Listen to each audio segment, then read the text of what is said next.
زي الفل. 3 علين. خدت بالي. 3 علين مش فارقه، المهم يبقى فيه يا اسطى، يبقى في ويفز. يعني في حاجه تروح طالعه مره واحده ونازله، بس مش فارقه بقى تعليم ولا. طب لا احنا مش يلا ابدا قاعدين ابدا مع ابدا الماتش. ابدا. بس سنه تخلص لو عايز. استنى 4 دقايق الماتش خلص خلاص، برشلونه كسبت، ماشي يا مش اسطى، محتاجين نستنى يعني. نبدا بقى على طول. احنا على مستنيين. طول بقى، ومش هنعيد كتير بقى في الدخله، وانجز بقى نفسك. ركزوا معايا، اصل انت هو اللي جبت وش انت قايلك على الماتش. يلا اهو فوز. يا عم.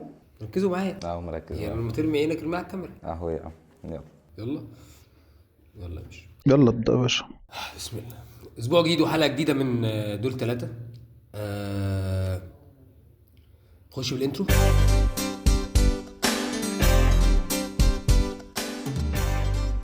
طيب عايز ابدا بقى ايه الاسبوع ده من الديربي، لا من ديربي ميلان. ما تبداش بيه يا عم عايز ابدا بديربي ميلان. يا عم، ابدا بقى حاجه ثانيه يا عايز عم. ابدا بالايطاليا يا عم. كلمني عن ديربي ميلان. اتكلم بقى عن ديربي ميلان. خد بالك ان الاسبوع ده كان اسبوع طب ما نتكلم عن قمه الدوري الانجليزي. لا نتكلم عن ديربي ميلان. لا نبدا بقمه الدوري الانجليزي. الاسبوع ده كان اسبوع ريمونتادات كتير. تمام، يعني ريال مدريد قدام فالنسيا، ميلان قدام انتر.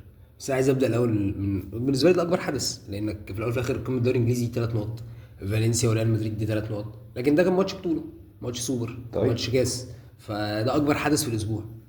وفي نفس الوقت مدرب جديد، اول ماتش ليه قدام فرقه تصنف ان هي من احسن 3 فرق مرشحين لبطوله ابطال.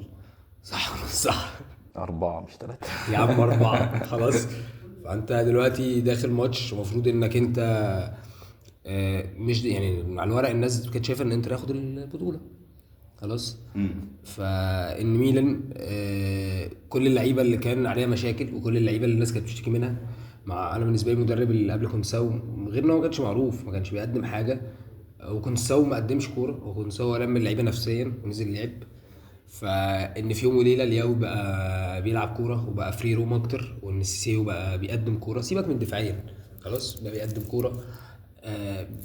فده معناه ان الراجل نفسيا كويس، وفي نفس الوقت انت عندك غير اصابتها كان انت في مشاكل بانت في الماتش. يعني بان انت لما بان لما يبقى انت ما عندكش مهاجمين من الاخر، والفرص قاعده بتضيع وخلاص، فبان فكره انك هتخسر، انك لما تتغفل هتخسر عشان احنا ما عندكش بقى عايزين نعرف بقى منه هو شايف اسباب الخساره ازاي، مش عايزين بقى نقول له بقى مدرب ونقول له بقى التكتيكات اسمع نسمع منه خسرت ليه. انا هقول لك احنا اسمع. ماشي. بص يا عم، انت بتتكلم عن ميلان عملت ماتش حلو فشخ، ماشي. وانا في رايي انتر برضه عملت ماتش كويس، مش حلو يعني كويس، وضيعنا فرص كتير وبتاع، والخساره كانت خساره يعني بسبب استهبال لعيبه، وبسبب تغييرات انزاجي، ماشي. انت بدات الماتش اصلا من نص النهائي من قدام اتلانتا، ترام اتصاب، ماشي. وبجد والله ترام فعلا دلوقتي اهم لعيب في الانتر، بتبني عليه خطه اللعب اللي احنا بنلعب. هو محطه حلوه، ما هي بتبني عليه خطه اللعب اللي احنا بنلعب بيها. طريمي ولوتارو نفس الادوار شويه، بيديروا وبيجيب من ورا. اسطوره. لا يطلع قدام فجاي من ورا. اسطوره. طريمي ولوتارو والله نفس الادوار. ترام دوره مختلف، دوره اللعب بيتبني عليه. ترام بيعرف يكسب اي صراع عالي، بيعرف ياخد منه الكوره، او بيعرف حتى يسندها اللي جاي وبتطلع بالكوره. انت الاثنين دول ما بيعرفوش يعملوا الحركه دي. ده ناحيه اللي انت اصلا داخل الماتش معكش ترام انت الازمه ما كانتش في انك انت انت النقطه بتتكلم فيها ان ترام وجوده اثر هجوميا، انت كنت بتروح على الجول، بتروح على الجون بس انت كان عندك ميلان. بص، ميلان عرف يعمل اللي اتلانتا ما عرفتش تعمله في ماتش نص النهائي. اتلانتا كانت بتحاول تقفل عليك الطريقه اللي هي دي ماركو ودامفريز، ماشي، اللي هم اللعب اصلا مبني عليهم، اللي هم بيطلعوا بسرعتهم، ما عرفوش يقفلوا عليهم ساعتها. فاتلانتا ميلان كنت ساو نزل عرف يقفل في الحته دي، فانت خلاص اللعب اللي انت هتطلع بيه من تحت مش هتعرف تطلع بيه. الكوره العاليه اللي انت بتلعب عليها ترام مش موجود، فمحدش هيعرف ياخدها لك. غير طبعا ان انت بدات الماتش في الدقيقه 35 كانت اتصاب. هي دي اللي انا شايف سبب كبير من اسباب الخساره يعني. هي كده بسبب كبير، لان يعني حتى لو البديل 6 اتصاب هيأثر. هقول لك ليه. لا طبعا بص، هو كده اثر، بس هقول لك ليه. البديل اللي نزل مكانه مش حتى ربع المستوى اللي هو اصلا، بس يعني كل الناس، وانا كنت شايف كده لما كان اتصاب. انت مختريان بيعرف يعمل دور دفاع كويس جدا. مش لاعب 6 اصلا، لعبها قبل كده مش الدرجات دي اصلا. والله، لعبها قبل كده يعني تسوقي انا بتفرج على فريق ولعبها قبل كده وبيعرف عنده ادوار دفاعيه كويسه جنب باريلا. اصلا انت لسه لعيب صغير ماشي، هو مركزه 6 بس لعيب مشاكله كتير، ما قدمش من ساعه ما جه مستوى كويس فاهم. فهو انت دلوقتي كانت اتصاب. عندك بره اصلاني وزيلينسكي وفراتيزي ماشي. نزل زيلينسكي مكان يعني طلع كان نزل زيلينسكي ورجع مختريان 6. ساعتها انت هتعرف تمسك نص الملعب اكتر تاني فاهم. انت نزلت لعيب كوير ومهاري وبيعرف يستحوذ على الكوره، ورجعت واحد بيقوم بادوار دفاعيه كويسه جدا، رجعته في مكان هيعرف يأدي فيه. انت نزلت لعيب انت ماشي، اما نزلته هو ما بانش التأثير قوي، جبت الجون الاول والشوط خلص على كده ودي حاجه جامده فشخ. بدات الشوط الثاني جبت جون تاني على طول، انت كده خلاص الماتش مات. انا كنت قاعد بفرج الماتش مات خلاص مستحيل فاهم. 2-0 الدقيقه 47 خلاص، يعني اللي هو المفروض ميلان هتنزل ترد عليك، انت لا رديت عليها. في الحته دي لما نزلت جبت الجون الثاني انت ما عرفتش تمسك نفسك او تمسك الماتش كويس زي ما انت بتعمل على طول متعود. مثلا يعني زي مثلا قدام ارسنال انت جبت جون خلاص مستحيل يخش فيه الجون. دي تاخدنا النقطه، يعني انت كنت بتتكلم قبل كده، يعني انت النقطه اللي اتكلمت فيها انت هي طريقه اللعب. وهي برضو بص فلكسبيليتي المدرب. ماشي انا معاك، انزاجي ما عندوش حلول، اللي هو لو ادانا ممكن في نص الماتش يعمل ايه. هو عنده خطه واحده ده معروف عن انزاجي، يعني مش عيب ان هو الراجل خف بقى خلاص. انا عايز اسكته من قال لي هسكته دلوقتي ان هو معروف. ماشي كمل انا مش مستنيك، مستني موتوسيكل. حبيب اخوك والله تسلم. ماشي قال لي الذوق كمل. خلاص فانا بقول لك الصراحه مش الذوق جامد زعلش يا عم. مش زعلان يا اسطى. بص انا بتكلم فيه انك انت انزاجي هو غير ان هو بقى عنده خطه واحده بينزل يطبقها كده. بس انت كنت بتتكلم عن ارسنال، ان ارسنال عندها مشاكل بسبب ايه؟ الراجل ده ليه على ارسنال؟ انا معايا في الفكره دي ان ارسنال بتلعب على طريقه لعب واحده صح؟ لا انا ما قلتش كده ساعتها. ارسنال اللي انا قلته اللي انا شفته يعني ارسنال ما عندهاش طريقه لعب.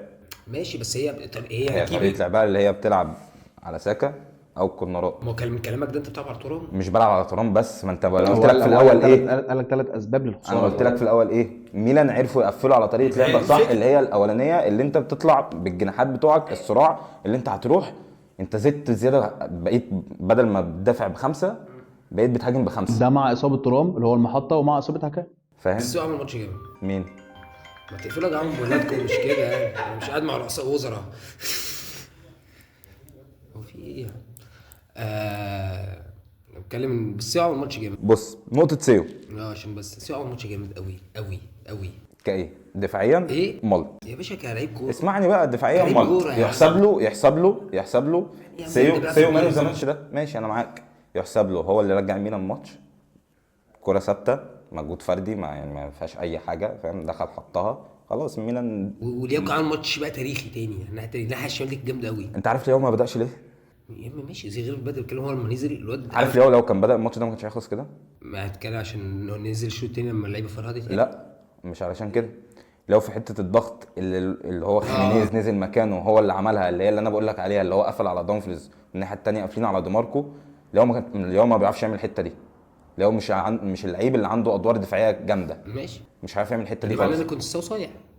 ما عشان كده قلت لك ايه، كنت مذاكر الماتش بتاع اتلانتا. ايوه فاهم. ده معنى مدرب جامد. ده صح. ايوه ده معنى الراجل هو عارف أنا هينزل يوظف مين، ده ينزل امتى، ينزل يقلب الماتش. انا ما قلتش كده، بس ده كان ممكن يمشي برضو لولا في اصابتها كان على فكره هي اثرت في الماتش فشخ. طب مش شايف ان انتوا ممكن تخشوا في دوامه انك في الاخر يعني حته صفر بطولات؟ بص لا هقول لك ليه. ايه الماتش ده فيه دفاعين مهمين جدا. ايوه الدفع الاولاني ميلان الماتش ده هي الفرقه الوحيده اللي كسبت الانتر مرتين. يعني هي الفرقه الوحيده اللي كسبت الانتر السنه دي غير ليفركوزن. ميلان السنه دي ميلان حمراء.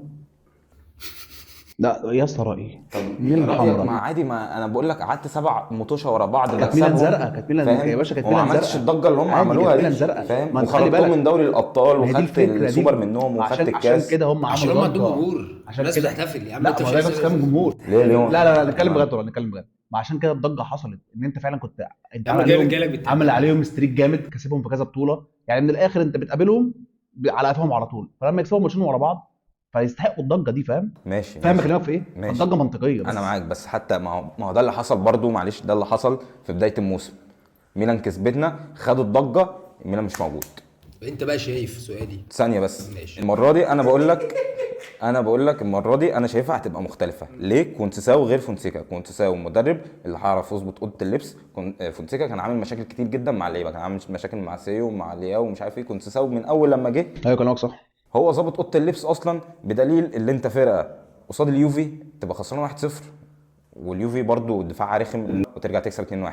قصاد الانتر اللي هو يعتبر اقوى فريق في ايطاليا انت خسران 2-0 ورجعت وكسبت 3-2 بريمونتادا جامده، فاهم؟ فده دافع للميلان، انا شايفه هيبقى دافع كويس في المطوشه اللي جايه بقى، سواء في الدوري او لو دخلنا في الابطال. ميلان هنكمل بشكل كويس بس مش شرط اللي هي تنافس على بطوله لان لسه برضو صعب، فاهم؟ بالنسبه للانتر بقى، سالت على الانتر ما اعرفش انت جبت على الميلان دي. بقول لك الدافعين بتوع الماتش دافعين مين يا عم؟ انا بقول لك انت شايف ان انتر داخل، انا ماليش دعوه بميلان. انتر مش لسه قدامه حبه، يعني هو يعني ميلان هي فتره انتعاش في الموسم زي فقره اموريم، هنشوف لسه قدام. كونساو كويس بس هو كان في الفرقه اللي كان فيها كويس، لكن اللي هنشوف لسه قدام. لكن انا بكلمك في انتر، هل انت دلوقتي المفروض انك كنت داخل البطوله دي ضامن بطوله لقب الدوري، عندك مؤجلات بس المستوى طالع نازل مع اصابه هكان، مع اصابه ترام، عادي انت ممكن تخسر مؤجلات. خد بالك ثانيه، هو ترام على فكره هيرجع ماشي، يعني هو الماتش ده كان موجود على الدكه، بس هو مش حارس كبير اللي انا في ماتش زي ده واخسره بقيه لفتره اكبر، فاهم؟ كلمك اصابه هكان دي هتاثر كده هتاثر ماشي، بس برضه هي مش الاصابه القويه غير اللي انا بقول لك عليه. الدافع اللي انا بقول لك الانتر لا مش هيقع. حته انتر دي اللي حتى لو انتر خسر، بس انتر خرج من الماتش ده انا شايف حاجات ايجابيه كتير منهم. لو طارق رجع يسجل ماشي، طريمي برضو بدا يخش في الحساسيه شويه. انتر هيبقى عنده دافع اقوى بعد خساره الماتش ده وبعد خساره ديربيين من الميلان، اللي هو ما يقعش واللي هو هيكمل بنفس الفورمه اللي هو كان ماشي بيها. وانزاجي انا شايفه هيفوق شويه. هو انزاجي كويس، انزاجي مدرب عالمي.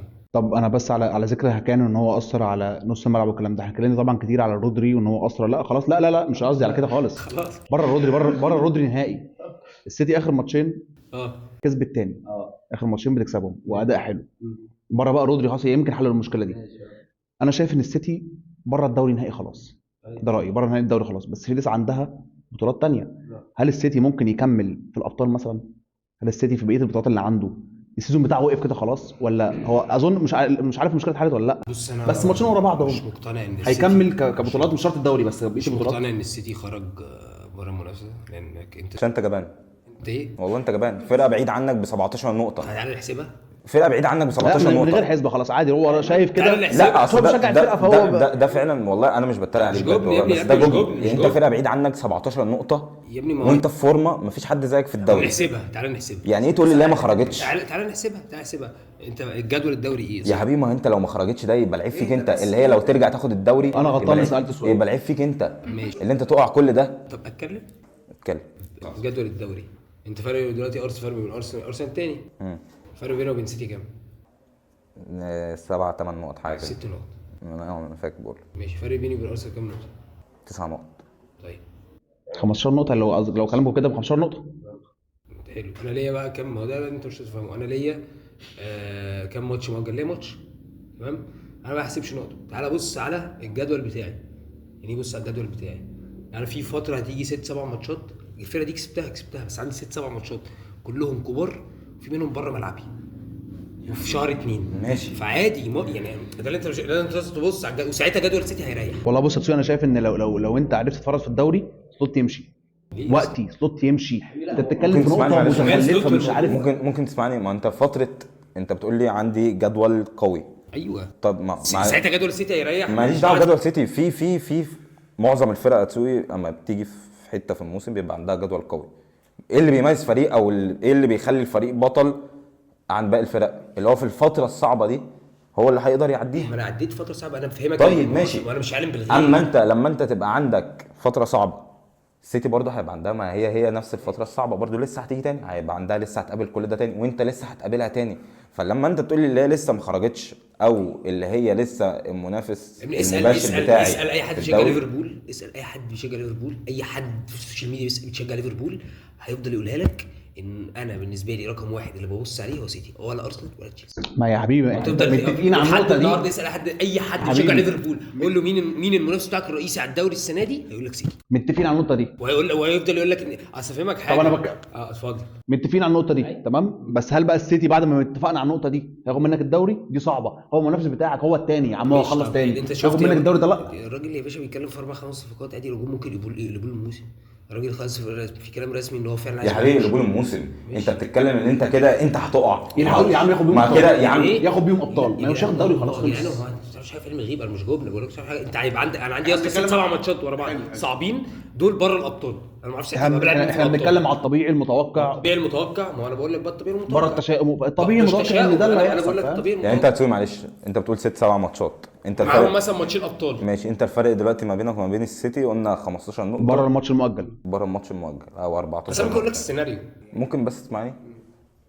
انت كفريق المفروض اللي انت دلوقتي اقوى فريق في العالم، اما تخش في فتره زي دي تخسر 5 ماتشات او تتعثر 5 ماتشات، تتعثر 5 ماتشات اللي الفرقه دي تجيبك، ساعتها هيبقى عيب فيك انت يا حبيبي. انا عديت فتره صعبه عشان كده بقول لك سلوت يمشي بقى، يفضل صلاح بقى يمشي، ما يدوش لحد سلوت يا ابني. فضلوا الفرقه يا حبيبي بس ايه ده انت شويه ماشي. سلوت يا اسطى الراجل جاي على اوبجيكتيف معين، الراجل حققها، خد دوري ما خدهاش، الراجل حققها. الراجل ده اوبجيكتيف بتاعته رقم 1 ان الفرقه دي عايزه تفضل في التوب 4، والراجل مش مطلوب منه اي حاجه اكتر. ده التوب 4 ده هو الاوبجيكتيف بتاعته اللي هو يروح ابطال. دي الاوبجيكتيف. هو الاداره مش طالبه من سلوت نجيب دوري. عرفت منين الكلام ده؟ هو معروف اصلا. ما حدش عارفها. لا معروفه. خش اقرا انت بقول لي الحاجات بتاعت فابريزيو. طب ابعت لي لينك من عينيا. خش اقراها عشان اقراها اصلا. اصل انا مش عارف الكلام ده منين. ليفربول وجايبين مدرب جديد مكان كلوب، الاوبجيكتيف بتاعه يطلع 4 في ازاي؟ ايوه ازاي؟ انا مش مقتنع الصراحه. انت معلم من فرقتك دي حاجه ثانيه. انا مش مقتنع ان ليفربول مش مهم يا اسطى السيزون بتاعه ان هو يبقى في التوب. ايوه يا حبيبي انا مش مقتنع بيها. ايوه يا بابا. هو انت جايب مدرب جديد، هو مال اللعيبه. انت جاي دلوقتي الراجل الجديد جاي يطبق فكره، تمام؟ مش يعني انت اصلا مثلا اموريم ده اللي جاي ما تجيبليش على مانشستر. يا عم بلاش مانشستر، عندها مشاكل كبيره بره. يا عم بلاش مانشستر. قول لي فرقه ثانيه. جوارديولا لو مشي الصبح اللي هيجي هيقولوا له هات لنا دوري 3 دوري ورا بعض زي جوارديولا. هي مالهاش علاقه بكده. اي ما هو دي ما هو بقى هي انت بتيجي مدرب بس انت الطموح بتاعنا معاك هتسوق في الموسم. انت دخلت الموسم خلاص قدمت مستوى. اصل معلش الطموح بتاعنا هو الراجل جه عليك اكسبكتيشنز، تمام؟ بس هو الراجل مش ماضي. الراجل اتفق معاه في الاول ان احنا جاي. وخد بالك هو الراجل ده لو بصيت على الورق الراجل ده ملوش صفقات. الراجل ده جه خد لعيبه يورين كلوب كان راكنها لمعها. الراجل ده ملوش صفقات. الراجل ده كان طالب لعيب 6 ما جابهولوش، كان طالب سيرد باك ما جابلوش سيرد باك. الراجل ده دخل من غير صفقات، دخل باللعيبه اللي الكلوب كان بيلعب بيها الموسم اللي فات، اللي كان راكنها جاكبو اللي كان وحش وجرافنبخ اللي كان وحش. فاي حاجه هي تحسب له. تمام. فهو كان داخل اصلا. يعني انت لو بصيت على جاكبو، بصيت على جرافنبخ، بصيت على السكواد ده في بدايه الموسم ومع سلوت، اي حد يقول لك يا رب ليفربول يتاهل ابطال، وكله كان بيقول كده. ماشي انا معاك. قول. بس فانا بقول لك هو الراجل اللي عمله يحسب له، كتر خيره بقى. بس احنا عندنا كلمه نقطه ثانيه. ماشي يا اسطى هو جامد في حاجات كتير. أيوة بس انا قصدي مثلا انت دلوقتي ما تقوليش هو يمشي. انت دلوقتي هتسوقي مثلا. انا متوقع منك يا عم ان انت هتخش حاجه هتخلص فيها مركز خامس، تمام؟ ماشي. سوقي لقيته فجاه بقى بطل وعرف بالامكانيات المحدوده اللي معاه ان هو يبقى اول ويفضل اول، وتسوقي اللي بعديه خلاص بعيد قوي عنه. ساعتها تسوقي يا اسطى لو نزل من المركز الاول ده، مع اني كنت متوقع له المركز الخامس، انا هتضايق منه واقول له انت بتعمل ايه؟ انت كده بوظت الدنيا. مع اني متوقع له خامس بس انت عليت لي طموحي. بالظبط. فاهم؟ فساعتها تبقى انت غلطان. فاهم بكلمك في النقطه ماشيه ازاي؟ انا فاهم. انا عايز اساله عن حاجه بس. ازاي يا اسطى احسن باك رايت في العالم يعمل اللي هو عمل الماتش اللي فات ده؟ تريند الكسندر ارنولد. وجددوا له عقده وهيمشي. انا حاسه قاصد ومش عارف انا حاسه بيعمل كده مقصود. ده يعني انتوا يونايتد لعبت عليكم ماتش لولا غلطتين ديليخت والناحيه الثانيه يعني اتنين واحد بيرد على واحد. ديليخت وارنولد فاهم جونين وجونين. عارف اخر ماتش يونايتد كسبته في انفيلد كان امتى؟ يا عم ماليش دعوه. ماشي طيب مش كان بيكسب ميلان 7 ماتشات؟ انا ما مالكش دعوه يا برو. هو يكسب ميلان 7 ماتشات ورا بعض. انا بتكلم. طب ما هو قال لي نفس اللي انا بقوله له ده دلوقتي وقلت له ماشي خلاص. ما انت قلت لي اللي ميلان كسبتني ماتشين قلت لك خلاص ماشي حقهم ماشي، بس انا كنت دايس عليهم برضه 7 ماتشات. معلش صوتك ده المنتج بقول لك ايه ده شويه انت غاسب يا اسطى. انا كنت اقول لك والله يعني احنا اخر مره كسبونا انت كده ميلان كسبتك، انا ما كسبونيش لسه في الانفيلد. خلاص اخر مره كسبونا في الانفيلد كان ساعتها ايه؟ كان ساعتها صلاح في روما بس ساعتها اموريم كان بيلعب كوره، يا انا شفت راجل. البوز ده والله 2016. ساعتها كوتينيو كان في ليفربول، وكان يعني اخر مره كسبوها في انفيلد ده مثلا بقى لها مثلا كام، بقى لها 9 سنين. هم ما كسبوناش لسه برضه، هم كل ده بيتعادلوا، ما كسبوناش في انفيلد. طب انا مالي بكل ده؟ انت ما جاوبتنيش برضو على سؤالي كله. اتفضل يا فندم. ارنولد ماله أرنولد؟ ازاي احسن باك رايت في العالم؟ اصل ارنولد راح ريال مدريد، قعد في ليفربول. ارنولد احسن باك رايت في العالم. بس وقف النقطه دي على كده عشان ما بس انتش عشان كويس. اريحك، ارنولد باك رايت مش هيجي يعني، ممكن باذن الله يروح ريال مدريد وهيتنمح وهيتنجم وهيبقى عايز مثلاً- يعلقوا تاني ولا لا ايه؟ لا لا، هيبقى احسن مثلا يعني. الواد ده مثلا يمضي في مدريد هيبقى احسن باك رايت في التاريخ. ثلاث التاريخ. مواسم. لا مدريد يا باشا، جماهير مدريد هتشوف مين جماهير مدريد؟ على طول. ارنولد ده هيبقى بقول لك اوعى، هيبقى كافه جديد وهيطيروا بيه السما، هتشوف. وانا اتبسط له. المهم يعني بس اللي ايه، هتشوف والله. ومدريد بتعمل نجوم. اكتر مدافع اترقص تمت مراوغته في الدوري الخمسة الكبرى. مره وغطه مره وغطه. جامد جامد جامد. حسب ما الالعاب اللي بنتكلم هندي. جامد جامد. احنا كنا فين؟ انت اللي هتعمل ارنولد تم مراوغته في الدوريات كتير الخمسة بقى. الكبرى 30 مراوغة، فاهم؟ وجاي يقول لي احسن باك رايت في العالم. بس هجوميا ارقامه مش وحشه. مش- مرعبه. والله يا ابني. ما هو دفاعيا بيودي الفرقة في داهية. دي حقيقه. ماشي تمام حلو. ما يعني انت إيه؟ الراجل بتاعك كتناتشو، انتوا بتجيبوا الجول وتناموا عليه، انتوا بتتبسطوا كده تمام يا عم. في فرقه بتحب تهاجم، انت بتعمل ايه ايه؟ اللي تهاجم؟ دي تهاجم وتخسر، ما علينا. لا اله الا الله. كانت لسه احسن فرقه في العالم دلوقتي. مش عارف يعني. لا انا بتكلم على الفرق، ما بتكلمش عليها، انا بتكلم على الفرق اللي هو بيقول لي المبدا ان لو واحد باك رايت بيهاجم حلو بس بيخسر الفرقه من الناحيه الثانيه، مش شرط ما هي على الارض لعيب يا ولا اسطى. مش شرط على الارض والليفر، بيتكلم لا عن عادي المبدا. بتحصل عادي، ما انت عندك يا اسطى لعيبه كتير كده في التاريخ عادي. نيجي بقى لحدث الاسبوع يعني اللي انا شايفه، وانا شايفه الصراحه برضو يعني غباء فشخ، ماشي، من فينيسيوس جونيور. انت داخل الماتش ومتوقع ان كل ده هيحصل، وجماهير فالنسيا عارفه اللي ده هيحصل، وجماهير مدريد عارفه. سؤال بس قبل ما نيجي لاسبانيا بس. سؤال بس هنقفل انجلترا. بالنسبه لتشيلسي يا اسطى، ايه انا حسدتهم. ايه يا اسطى انا حسدتهم. بالنسبه لتشيلسي بس عشان المنافسه ستيل ايه؟ تعادلوا مع مين اخر ماتش؟ ايفرتون ولا كان مين؟ لا مش مش ايفرتون. شايفه. كريستال مش شايفه. ايه يا عم كام دلوقتي؟ الرابع. ما انا قايل لك على ايه؟ فكره مع الحلقه الجايه تبقى الخامس، الحلقه الجايه بعدين تبقى السادس. انا لغايه دلوقتي قايل لك اللي هي في التوب فور. لا انت قلت لي انت كنت مقتنع هتخش منافسه. لا انت مش مقتنع. لا انت مش مقتنع. انت قلت لي مش هتنافس، بس انت كنت عارف ان تشيلسي عموما. مين؟ انا كنت شايف انها هتنافس. لا مش انت برضه. ما هو اختلق حاجه من دماغه. لا انت كنت شايف كده. ما كنتش شايف لا هتنافس، انا قلت لا هتفضل في التوب أيوة، فور. أيوة. طب ماشي، ما لسه في التوب فور عادي ممكن. ما زي ما اقول لك الحلقه الجايه هنشوفك هتفين. اصل اللي بيقول لي السيتي لسه ممكن تاخد الدوري، طب ما تشيلسي ممكن، ما لسه. هو انتوا الاثنين بتقولوا كلام بس عشان انا راجل عارف كلام جميل والله. عارف البريمير ليج. طب وبالنسبه للكابتن نونو سانتو ده عامل اداء نوتنجهام. يا عم هيقع. تاريخي. هو جامد والله بحبه، بس يعني نوتنجهام يا رب صعب تكمل توب فور يعني. طب ما ممكن هي ياخد صعب الدوري بس. ايه ممكن ياخد الدوري. يا عم جدولك انت صعب يا عم على رايح. فكرة هو ممكن يوصل انت عارف ان وبتاع. نوتنجهام دلوقتي هي الثاني مناصفه مع ارسنال نفس النقط. ايوه بجد والله. والله. الماتش الجاي ده معايا نوتنجهام. ايه ده؟ انت ماتش الجاي مع نوتنجهام؟ الفرقة. ده عندها بقى. ايه ده عندها ازاي يعني؟ لا ده في ملعبها. عندها في ملعبها. ده الفريق الوحيد اللي خسرني. ايوه ايوه هو كسبوا 2-1 في 1-0 في ملعبه، وهيروح له بقى هناك. المهم نيجي بقى لايه؟ نيجي زي ما قلت لك للقطه الاسبوع يعني. زي ما كنت بقول، انا شايف اللي حصل من فينيسيوس جونيور ده غباء، ماشي. انت في الماتش الناس كلها عارفه اللي هيحصل كده، الجماهير كلها عارفه، اي حد ماشي في الشارع جبته هيبقى عارف فينيسيوس جونيور في الماتش ده هيتعنصر عليه وهيحصل كل الكلام ده. انت ليه كلاعب المفروض ان انت من احسن لعيبه في العالم، هو نازل الماتش ان هو احسن لعيب في العالم، لسه مستلم الجايزه. فاهم؟ انت ليه يعني ثانيه. بص انا فاهم كلامك. هو المفروض ان هو كلاعب زي ده متوقع ان ده يحصل عليه كله من الجماهير من اللعيبه بتاعت فالنسيا. حتى لو حصل المفروض يمسك نفسه، لان هو كده خسر الفرقه اللي معاه. انا شايف عامه ان هي حتى لو طرد فالمفروض الحارس برضه يتعاقب، ده رايي.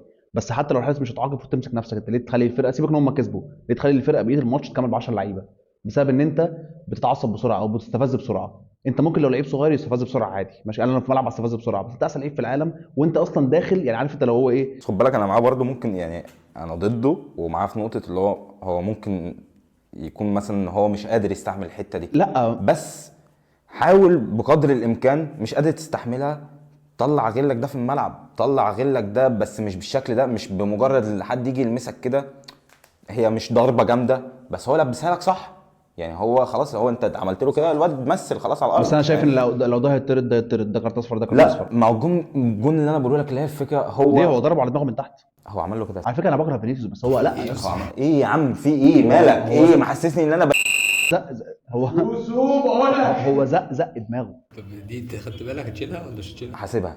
هو زق دماغه، فهو ده رد فعل. جدع. ده رد فعل بس. ده رأيي صراحه، ده رد فعل. طرد ماشي. هي طرد، ما انا بقول لك، بس الفكره انت ما ينفعش كنت تحط نفسك في الموقف ده. انت أزمت الماتش على فرقتك فشخ، وماتش مهم جدا اصلا لانه ماتش مؤجل، وانت في منافسه مع اتلتيكو وبرشلونه ومش عارف ايه. انت بالماتش ده بس عرف يخرج بثلاثة بونت. ما دي اللي انا بكلمك فيها. اللي بص، خد الفرق فينيسيوس وبلينجهام. بلينجهام انت لعيب دخلت ضيعت ضربه جزاء ماشي، وكنت ماشي بشكل وحش في الماتش وخلاص، اصلا ضيعت ضربه جزاء بقى وجمهور فالنسيا والطرد ومش عارف ايه وكل ده، انت المفروض لعيب تقع. بلينجهام خرج في ربع ساعه هو نجم الماتش بعد كل ده، فاهم؟ عقليه. مودريتش برضه نزل قلب الماتش، بلينجهام راح مديله اسيست. الجون الثاني هي غلطه ماشي، بس برضه ما تحسب له، اللي هو خلص الماتش، فاهم يعني؟ هو اللي خلص الماتش في الاخر. مش هوزة، مش غلطه، ده سحر. مالناش دعوه بقى والله ده سحر. مالناش دعوه. ده سحر، دي مش غلطه. شفت الجول التاني ده؟ شفت الماتش، سحر. مش الماتش، شفت الملخص يعني. ده كان قاعد متضايق مش لا انا مش فارق معايا يكسبوا ويخسروا، مش فارق معايا. فده اللي انا كنت بكلمك فيه، الفرق بين بلينجهام والفرق بين فينيسيوس. بلينجهام لعيب صغير كان ماشي بشكل وحش وضيع ضربه جزاء، رجع كسب فرقته. انت لعيب المفروض اللي انت برضو انت صغير بس انت التوب في العالم دلوقتي، انت كنت هتضيع فرقتك، او انت بالفعل ضيعتها لغايه لما يعني ربنا سترها وهم لحقوا نفسهم. كده ربنا بيسترها مع مدريد دايما. شفت يعني البالونه؟ مش قلقين عليهم يعني. بالونتي بتاعت فينيسيوس اللي هي اللي بره الماتش، الجماهير كانت ماسكاها. ايوه دي ايوه. تحفه، دي الماتش كله بالنسبه طب شفت بالونه امام عاشور؟ دي قصده بيها ايه يا اسطى؟ والله ما اعرفش يعني. في ناس هو الراجل رد. ايه بقى؟ الراجل رد. هو الناس في الاول فهمتها ان مش فهمتها، هو الناس كلها بقى تتريق اللي هو ايه على الزمالك. هو طلع اللي هو منزل صوره مع بنته بالظبط. هو قال لك هو نزل عليه ستوري مع بنته، وكان منزل مش عارف حد بيتكلم بالنيابه عنه يعني، ان هو ده احتفال، مش احتفال مع بنته، وبيقعد يلعب معاهم بالونه، هي بتحب صوتها مش عارف لما تنفخها وتعملها، هو بيحتفل ليها بس. كريستوفر نكونكو الجوده سواء الكلام ده قوي فبس قال لك تسمع صوتها ماشي يمكن، بس مش معنى بيضه، مش معنى يعني هو ممكن يحتفل ببنته بالونه حمراء بالونه زرقاء، مش معنى بس انت عارف دي حد نعرفه قالها لي يعني، زميل لينا كان بيكلمك دلوقتي لسه. كبده قول كده اخونا كده كان بيقول لي، هو لفت نظري الحاجه، قال لي تخيل كده امام عاشور كان نزل بقاله كام ماتش بيحط البالونه في رجله عشان لما يجيب جون يحتفل وما عملهاش، فاهم؟ تمام عايز يعني قشطه معلومه قلتها وتمام خلاص. كبده اللي قالها انتوا زملكاويه دماغكم حلوه، زركاوه وماضيكم بقى الافيهات دي بتاعتكم تضحك، فاهم؟ ما حدش فاهمها غيرهم دي ما بتضحكناش دي. والله لذيذ. ماشي. طب احنا اتكلمنا على مدريد واسبانيا. لا لسه كانش اسبانيا. طب ما انا مدريد وفالنسيا قصدي، مش اسبانيا. انا كنت لسه عايز اقول بقى حاجه في ليها علاقه ببرشلونه. برشلونه اول امبارح رجعت القاعده اللي هي 1-1 تاني. تمام؟ انت فاهم يعني ايه قاعده 1-1؟ تمام. والنهارده قبل ماتش اتلتيك بالباو داني اولمو وباو فيكتور اتسجلوا للسوبر رسمي، وكانوا هيلعبوا النهارده، بس فليك قال لك انا عملت خطه خلاص ممكن يلعبوا النهائي لو وصلنا النهائي. والمفروض ان خلاص اللي هو مش الاتحاد الاسباني، اللي هي اللجنه اللي هي مالهاش علاقه بالكوره في اسبانيا، ان هي خلاص حكمت ان هم ايه هيتسجلوا مع الفرقه. في السوبر؟ لا خلاص هيتسجلوا مع الفرقه. هم سجلوا كده بقى في قوائم الفرقه، هم سجلوا مع الفرقه بس عشان اللي هو ايه يهدوا شويه سجلوهم السوبر معاهم يعني خلاص بالمره. الخبر ده طلع ولا اتشاف؟ شفت لابورتي عادي؟ خبر اكيد ماشي. خبر اكيد ده فابريزيو ماشي تمام. مصدق فابريزيوس لابورتي عادي يعني. لابورتي مش دعوه في لابورتي بقى، هو فابريزيو نزل خلاص ان يعني نزل بيه لما يرجعوا على اسبانيا هيتسجلوا، وبناء ان هم خلاص هيتسجلوا ورق تمام سجلوهم لايه لماتشين السوبر اللي هو خلاص بقى خدوا. فانتوا ايه رايكم في الحوار ده؟ بجد والله انا هقولها لك تاني. انا اتكلمنا يعني انتوا رايكم ان برشلونه فعلا رجعت القاعده 1-1 ولا الكلام ده هبل؟ انا عن نفسي هو بشجع برشلونه بسمعها من ساعه ما لابورتي مسك. بس برشلونه رجوعها لل1-1. ده انا شايفه عبط. ما انت 1-1 انت ممكن تخرج لعيب مش نفس قيمه اللعيب اللي انت موجود، وده اللي حصل. طب ما انا عشان كده بسالكم عايز اعرف بس ردكم. مش مقتنع صراحه. بص لابورتي ده هجاص امم وعادي يعني، بجد لابورتي بجد بحسه اداري مصري، اداري فاهم، ماسك في اتحاد الكوره في مصر. ده راجل هجاص عادي، ممكن يكون مظبط ورق بس يمشي السوبر يمشي الدوري. لا لا لا لا لا، انا شايف الصراحه في هو والله سجله هجاص. سجله سجله والله شايف هجاص. هو هجاص بس سجله مشكله بس. برشلونه في الحته دي لما في لعيبه معينه هتمشي ولازم يمشوا. من قصدك ديونج، قصدك تيرشتيجن؟ ديونج مش بس هيمشي، ديونج هيفضل كل لو قصدك على حد في الموديل بس صراحه، ديونج مش يعني هيمشي. كان طلع كلام ان اروخو راح اليوفي وبتاع، وطلع نفق قال لك انا مش همشي من حته. ديونج ما اعتقدش انه هيمشي. بس ديونج بعد تصريحاته ما تعرفش. كل موسم نفس الكلام، بس ما لا اعتقدش. هو اول مره يتكلم بتصريحات كده، ماشي يقول لك بس انا جاي الفرقه دي فاكر مش انها هكسب هو. في السيزون ده. هو اللي قال. ما بتكلمش على تصريحاته، هو كل موسم بيتكلم على الاشاعات اللي بتطلع والحاجات اللي بتطلع. الاشاعات بس، هو المره دي اول مره يرد. يعني كل سنه بيقول لك ايه، اشاعات بتطلع وانا باقي في برشلونه وانا احب برشلونه والكلام ده كله. السنه دي لما سال انت باقي في برشلونه ولا لا، قال لك انا ما اعرفش، بس انا كنت جاي برشلونه متوقع ان انا كل سنه اكسب 4 بطولات. ليه وجاي فين؟ لا هو جاي برشلونه سنه كام؟ جاي بقى ميسي وكده بقى. 2019 سيبك لما طلعنا، بس اللي هو كان فتره انت ممكن السيزون اللي بعديها تاخد حاجه، فاهم، تاخد ابطال اللي بعديها كده. فهو جاي في حقبه اللي هو انا ممكن اجي اخد عليه يا عم دوري وكاس بتاع. قال لك انا جيت في حقبه انا ما خدتش اي حاجه كان كل عكس توقعاتي. فانت ليه تطلع تقول كده، فاهم؟ هو واضح انه يعني ليه يا حبيبي؟ هو اصلا ردوا عليه ان هو انت ما انت 90% من الماتشات دي انت على الدكه او في المستشفى، فانت اصلا مش مشترك معاه عشان تتكلم. انا بقول انا لك شايف ان هو هيخلع في يعني في الصراحه. في لعيبه لازم تمشي كده من برشلونه عشان الفرقه تبدا تظبط ماديا وتبدا تظبط حتى مع بعضيهم، فاهم؟ بس برضو انت يعني هتعتمد على شيء اكتر، انت مش هتعتمد، انت ما اعتقدش ان في حد يعني انت هتدفع فيه رقم. يا عم انا مش عارف اسجل اولمو تقول لك في رقم. يعني خليك في مش عارف اسجل هي حد ناشئين. لا هو لابورتي ده والله، مش عارف اسجل حد تقول لي هجيب حد ازاي. عالمي، لابورتي ده عالمي. يلا الحمد لله. ماشي. بس نيجي بقى لايه؟ كنت اتكلم عليه. قول يا صاحبي عيش حياتك. عايز اسالك سؤال والله بالنسبه يعني سؤال محلي على اوروبي في نفس الوقت، استفسار يعني. عشان انا اخدت بالي كده كنت بسكرول كده من 3 ايام، فجي قدامي ارقام بيرسي تاو مع الاهلي. ماشي.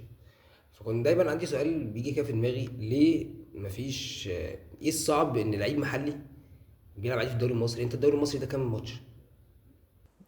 34. 34. ايه الصعب ان لعيب بيلعب في الدوري المصري يخلص الموسم مثلا ب 15 جون و12 اسيست، او مثلا فوق ال 20 جون، عامل رقم؟ ايه الصعب؟ عادي في سويسرا عادي بيلعبوا 12 ماتش في الموسم، بيلعبوا 24 ماتش بيجيبوا ارقام عاليه. انا خدت بالي من النقطه دي فعلا. لما تيجي تبص على اللعيبه سواء حتى محترفين او مصريين، تيجي تبص على اي ماتش بيتلعب في الدوري، اللعيبه مش عارفين اساسيات الكوره بجد. الاستلام والباص ده بالنسبه لهم لو عمل حاجه ايه انا بشوفها بره دي حاجه بتحصل طبيعيه. يعني اللي مثلا ابسط حاجه يا عم، اللي الكره تتنقل من الملعب هنا للملعب هناك، في لعيبه كتير قوي ما بتعرفش تعملها تطلعها غلط، في لعيبه كتيره جدا ما بتعرفش تستلمها، مع ان ده بره ده كده الكوره بيزك كوره فاهم؟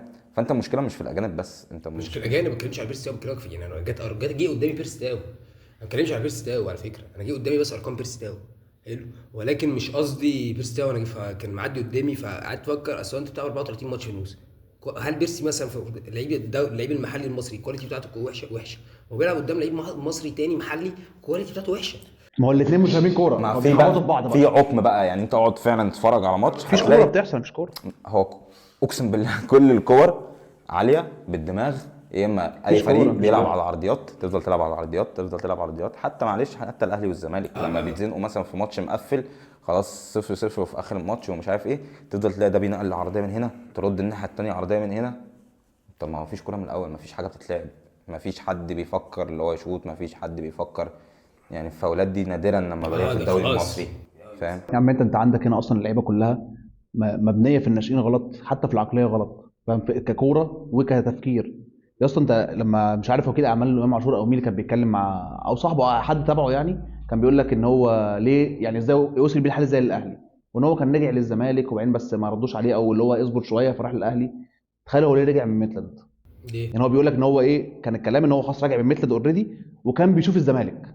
هو ما انا اصلا فمع مش عارف مدحت شلبي ولا مين اللي هو انا رجعت كلمت مع الزمالك فما ادونيش رد، فشفت طريقي خلاص. بس ما اعتقدش يعني النقطه دي. بس ليه ليه هو اللي قال، هو ليه يقول كده؟ هو اللي قال عشان هو بيلعب في الاهلي ووكيل اعماله قال كده. يعني هو انت لو فكرت فيها فهو لو قالها فهي ده اللي حصل فعلا، فاهم؟ هو بيلعب في الاهلي. ده ليه طيب؟ المهم ليه رجع بقى من ميتلاند؟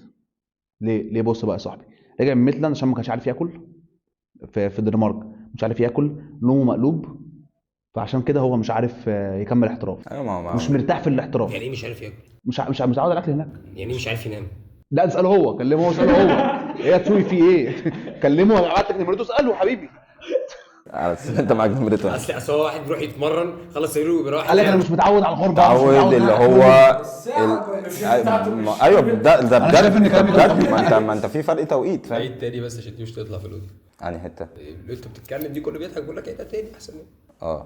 في فرق توقيت بتعمل كده. ما هو اللي انا بقوله لك اللي فيه فرق توقيت. يا عم ما تقعدش بقى تشخط بقى تسب الدين بقى. اللي انا بقوله لك اللي فيه فرق توقيت فاهم. هو في لعيبه كتير جدا دي فعلا ضمن الاسباب اللي ما حدش بيكمل في الاحتراف، اللي ما يعرفش يتاقلم على الموضوع ده ولا عندك حق ولا اكل. وانت عندك حق في سؤالك اللي هو ازاي مش عارف ياكل، ازاي مش عارف يشرب. ما نفس الكلام انا سالته اللي هو طب ازاي مش عارف تنام، ازاي مش عارف تاكل. يعني انت دي كانت مشكلتك. فده خلينا نبص يا جدعان ان صلاح ده لا خلاص يعني يا جدعان لا انا بتكلم اقسم بالله حاجه. في واحد صاحبنا ما بيحبش صلاح، شايف اخويا لما تيجي بقى. بص انا بتكلم فيه انه يعني مره اتكلم في محلي جوه الدوري. يعني يا اسطى ازارو الفكره لما ازارو جاب 20 جول الناس ما كانتش مصدقه. مين؟ ازارو لما اسمه ايه ده جاب. خد بالك ان زيزو عملها من موسمين. ما هو برضه ساعتها كان اللي هو انا ما بقولش زيزو وحش بس ليه اصل انت بتبص على 10 ضربات جزاء بحبه فشخ بهزر. 10 ضربات جزاء برضه انا بقول لك بس بحب احط انت عديتهم 10 ضربات جزاء والله 10 او 12 10 او 12 مش فاكر الرقم. 12 ايه يا اسطى كان بيلعب ايه. انا بتكلم يا اسطى انه عشان يعني فكره السؤال ان هو انت دلوقتي بص على الدوري السويسري مثلا هتلاقي مثلا 12 فرقه تلاقي بيلعبوا 24 ماتش. بص على الدوريات تلاقي اقل منك كعدد ماتشات فانت لكم يعني معاهم فرص اقل ان هم يجيبوا جوان او اسيستات اصلا او يعملوا في كوره.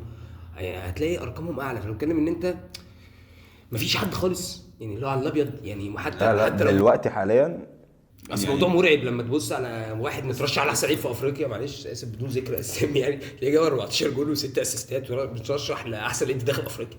ما دي مش لعيبه كوره يعني. كان مين فيهم؟ ما مش فاكر الارقام بالظبط بس حسيت شحات ارقامه كانت شبه كده يعني كان لعيب فاهم. هتلاقيه جايب له 14 جول على 8 اسيستات فاهم اللي هو يعني وبيلعب في احسن فرقه في افريقيا وبتنافس على افريقيا والدوري ودي ارقامه اللي المفروض نترشح بيها يعني. بص الوحيد اللي انا بشوفه الصراحه مختلف شويه موجود دلوقتي يعني في اللي موجودين دلوقتي. لا انا بتكلم كنسبه ارقام تهديفيه او كده وسام ابو علي.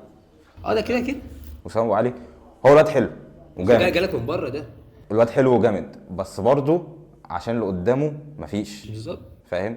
يعني ده لو اتحط عادي بس ده يتطور. بس عشان كده زي ما سوي بيتكلم في النقطه دي عشان كده بين قد ايه هو فارق عنهم. عشان كده بقول لك أيوة. يلعب على لعيبهم. ما انا بكلمك في كده فاهم.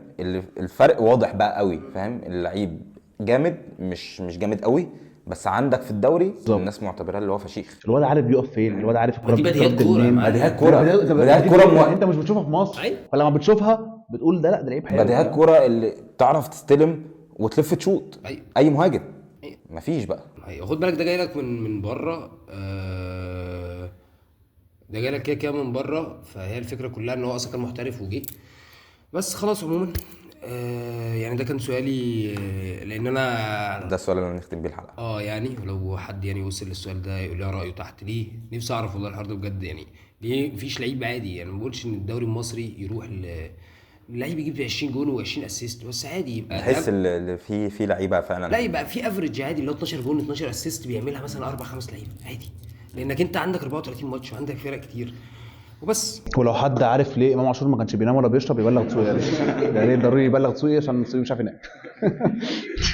اقفل على الصوم. استنى مش يقول الاوترو يا غبي اقفل على الصوم. لا اسف والله مش اجيب امام عاشور هنا لو تعرف يا ريت. وفي الاخر لو وصلت لحد هنا ما تنساش تعمل سبسكرايب وبس كده. سلام.